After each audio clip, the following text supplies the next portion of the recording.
So, everyone, thank you for tuning in. My name is Brent. I'm your host for Canadians with Disabilities and their Allies. Today is our 100th guest, and that will be Cheryl Hardcastle. We're actually waiting for her to join in this afternoon.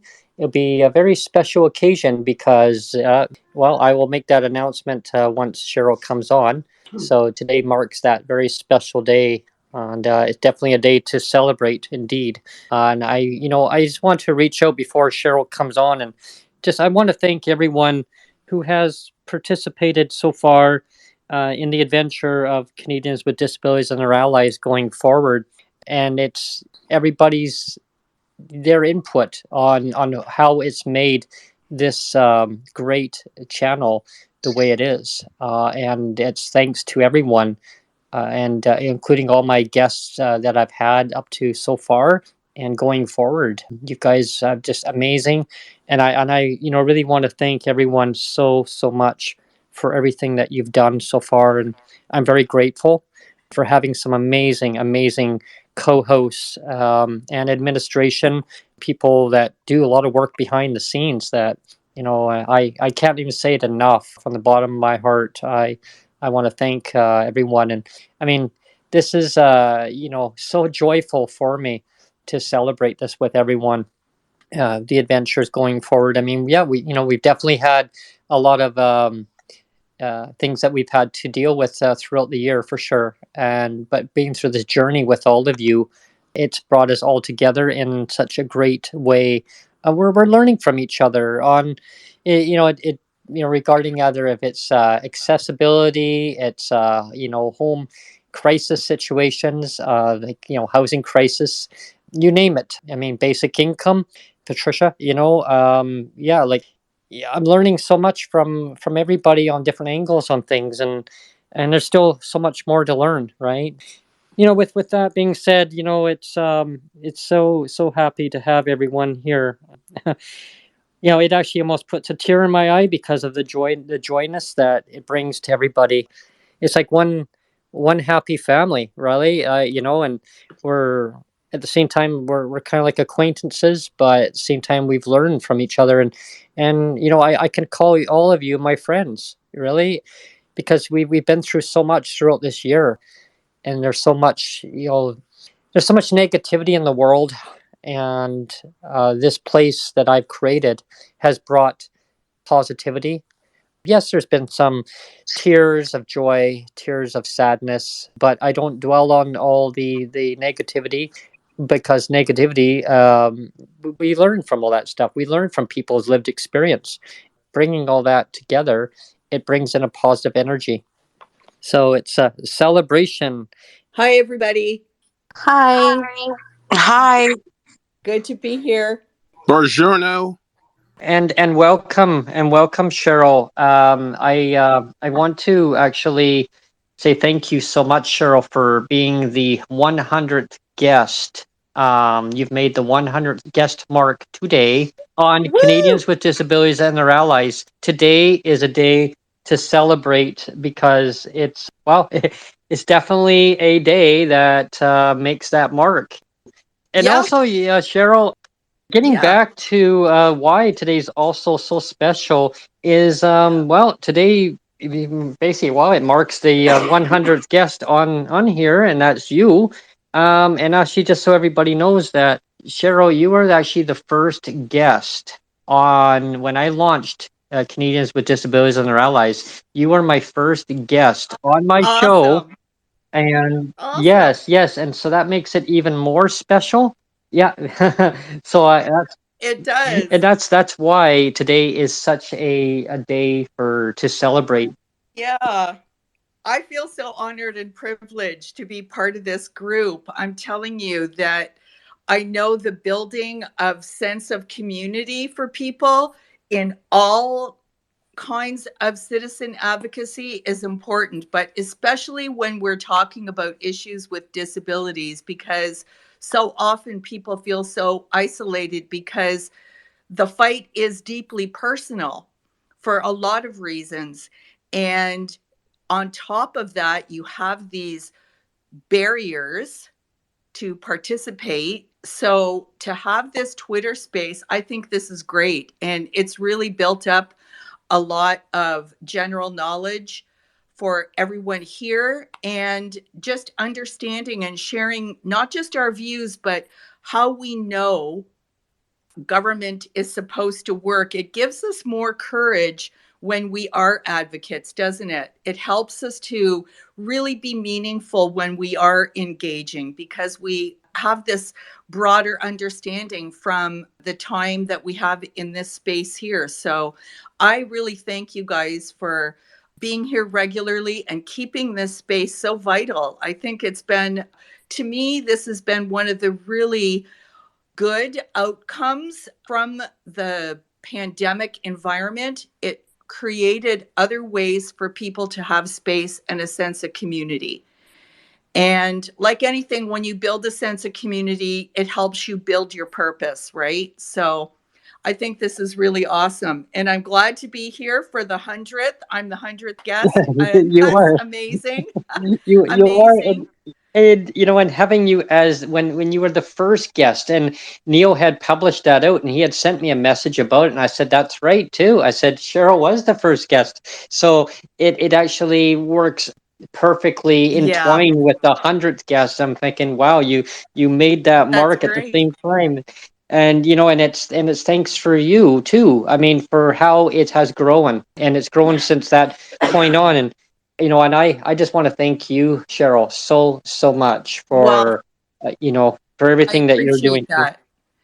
I appreciate that very much. And I guess we're all gathered here tonight, we're going to be talking about the committee work for debating the process, the legislative process that the bill goes to committee. It's called C-22, and you Mhm. guys know it's the Canada Disability Benefit. And the committee that is charged with that responsibility is the Standing Committee on Human Resources, Skills and Social Development, and the Status of Persons with Disabilities. And the acronym for it is HUMA. So it's HUMA. And the HUMA Committee dedicated 4 meetings, and these meetings are 2-hour meetings each. So they dedicated 8 meetings to discussing Bill C-22, after which this committee, and this is customary for the development of all laws, okay? After the committee makes a report.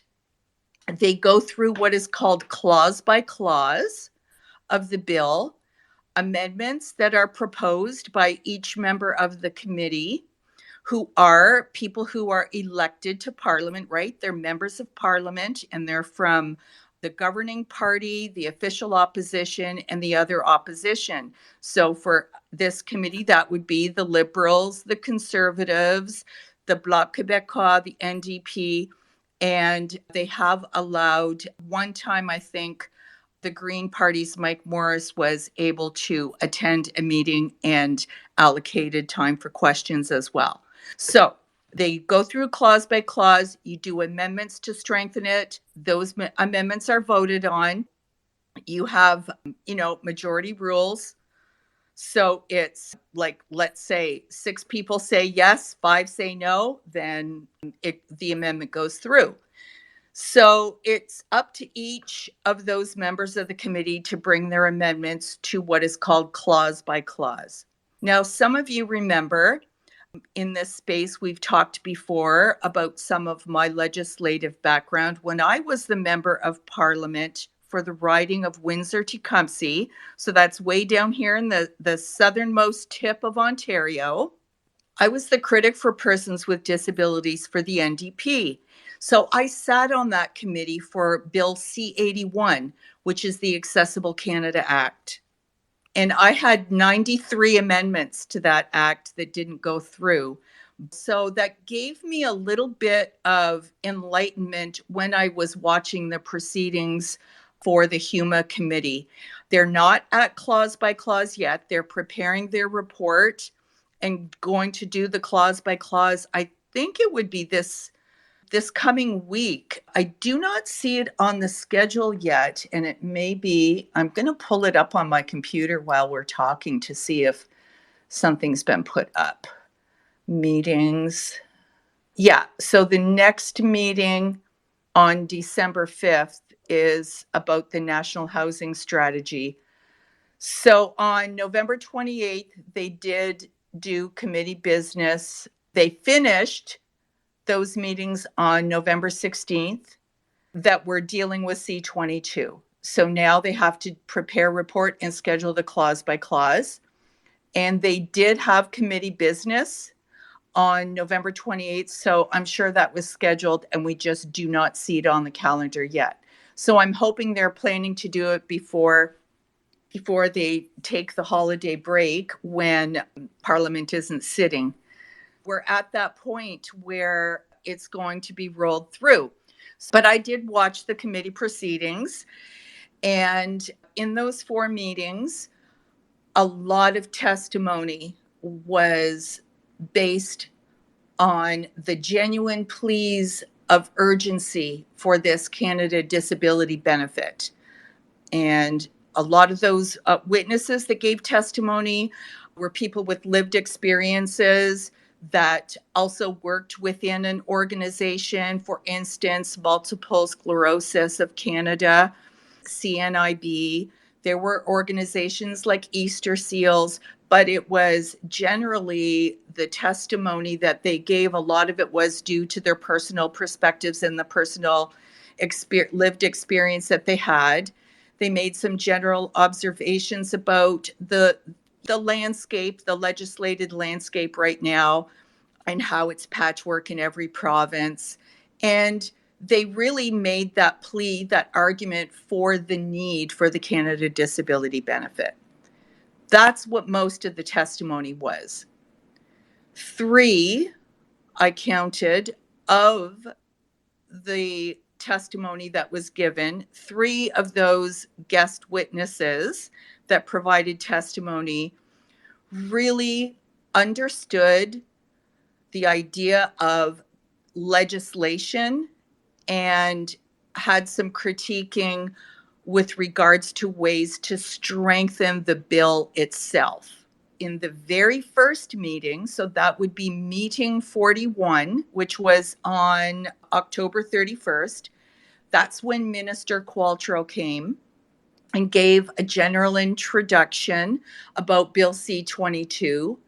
She called it framework legislation with the explanation so that it could go framework legislation, not a lot of detail. And the argument that was put forward was so that it could go to that regulation formation stage so that the disability stakeholders would have a seat at the table and be able to help formulate and have input on it. So she really stressed the importance of that and the nothing without us, which is in the preamble of the bill.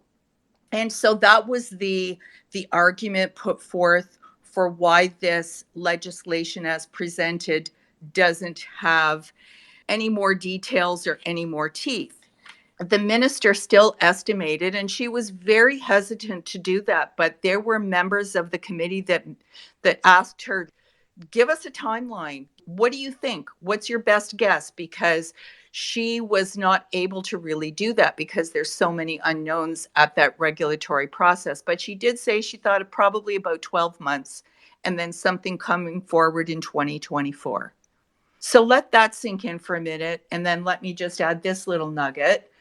The only person who brought up interim or emergency benefits in the meantime was Benita Zerillo.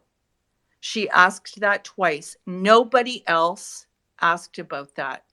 I think we really do have to push this emergency benefit idea, DERB, whatever I don't care what they call it, but something has to be amplified about that. You did it with CERB. Like, just pick an amount and tell people we know this is not C-22, but we're giving you interim relief until we have this done, because that process is going to take till 2024.